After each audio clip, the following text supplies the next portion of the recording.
Look at the space around you. Without counting, how many objects can you see? If there are 2 or 3, you already know. You did not add anything up. The number was just there, instant, obvious, like a color. Now picture 7 sheep scattered across a hillside. Quick, how many? You cannot do it. Not without slowing down, pointing, and counting them one by one. And in that small gap, between the numbers you simply know and the numbers you have to work for, lives one of the strangest untold stories about your own mind. Because numbers feel eternal.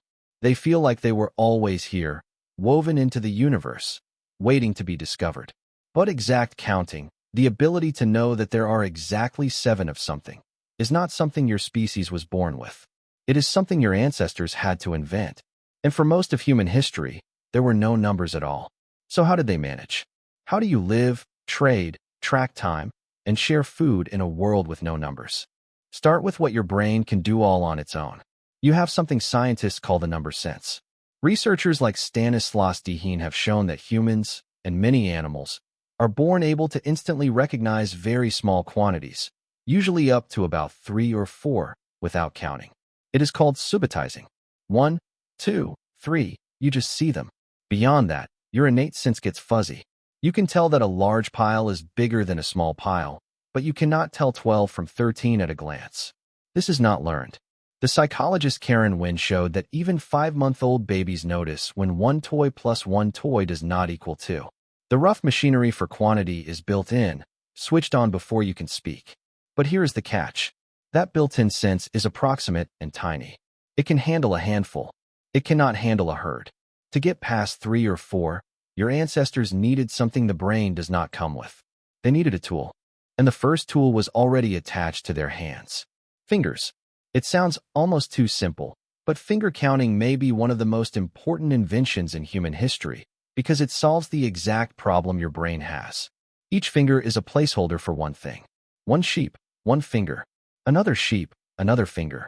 You are no longer trying to feel the quantity. You are matching, 1-to-1, your fingers to the world. And suddenly you can hold a number far larger than your raw mind ever could. We can still see the fingerprints of fingers inside language itself. In many languages, the very words for numbers trace back to words for hands and fingers. The deep root behind our word for 10 is tangled up with the idea of fingers, and the word digit means both a number and a finger to this day. When you count, you are speaking a language that remembers being counted on hands. And it did not stop at 10. The anthropologist Jeffrey Sachs studied the Oxapman people of Papua New Guinea, who traditionally count using 27 points across the body. You start at the thumb of one hand, move up the fingers, along the arm, across the shoulders, over to the other side, ending at the far hand. Their bodies were their number line. Counting, for them, was something you did with your whole self. But fingers and bodies have a problem.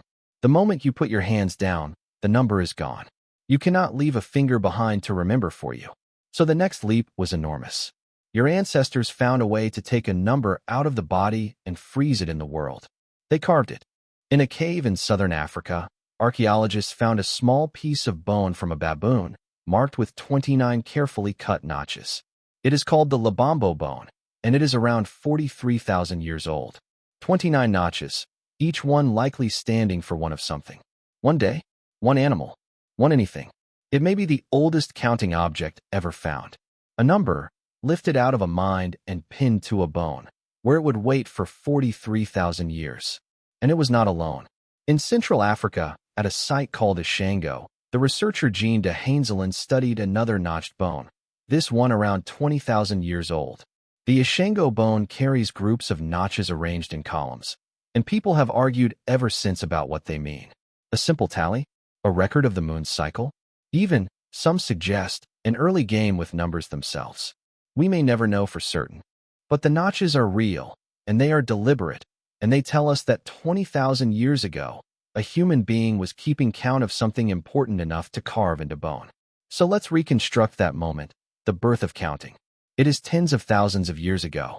You have a small herd, or a store of food, or a count of days until something matters.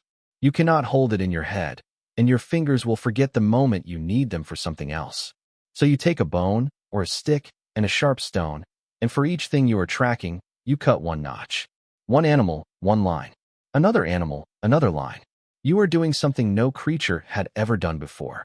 You are making a mark that means a number that will still be true tomorrow and the day after, long after you have forgotten the herd yourself. That is counting, not the number since you were born with. The deliberate, invented act of matching one mark to one thing and trusting the mark to remember. From those notches, everything followed. Thousands of years later, in the ancient Near East, the archaeologist Denis schmandt-besserat traced how people used small clay tokens, one shape for one measure of grain, another for one jar of oil, to keep accounts. They pressed those tokens into clay to record them, and over centuries, those pressed marks slowly turned into the first written numbers. The notch on a bone became the token in a hand, became the symbol on a tablet, became the digits on the screen you are reading right now. An unbroken chain, 40,000 years long. Here is the twist that should rearrange how you see your own mind. You think of counting as natural, as something every human brain just does. But it is not. Counting is a technology. It is a piece of mental software that has to be installed in childhood, the same way reading does. And we know this because there are people alive today who were never given it. Deep in the Amazon live the Pirahã people, studied by the linguists Daniel Everett and Caleb Everett. Their language has no exact number words at all. No 1, no 2, no 7. They have words that mean roughly a small amount and roughly a larger amount, and that is all. And when the researcher Peter Gordon ran careful experiments, he found something astonishing. Pirahã adults, brilliant and capable in every way their world demands, could not reliably match even a small row of objects, the kind of task a 4-year-old in a counting culture does without thinking. It was not a failure of intelligence. It was the absence of a tool. They had never been handed the invention of exact number, so it simply was not in their minds, any more than reading is in the mind of someone who was never taught letters. Sit with that. The numbers that feel so obvious to you, so permanent, so much a part of reality, are not living in your brain because they are natural. They are living there because someone installed them, when you were small, one finger and one tally mark at a time. Without that gift, you would see the world the way your distant ancestors did, in 1s, 2s, 3s, and then simply many. And you still carry every layer of that history inside you right now. You still subbutize. Glance at 3 coins, and you just know. You still counted on your fingers as a child, every single one of us did, retracing a path 40,000 years old. And when you need to keep a quick count today, a score, a number of days, a tally of anything, what do? You make little marks. One line, one line, one line, one line, and then a slash across to bundle them into 5. That is not a coincidence. That is the Labambo bone, alive on your notepad. The exact same gesture, one mark for one thing, that a human carved into baboon bone 43,000 years before you were born. You learned it in school as if it were nothing.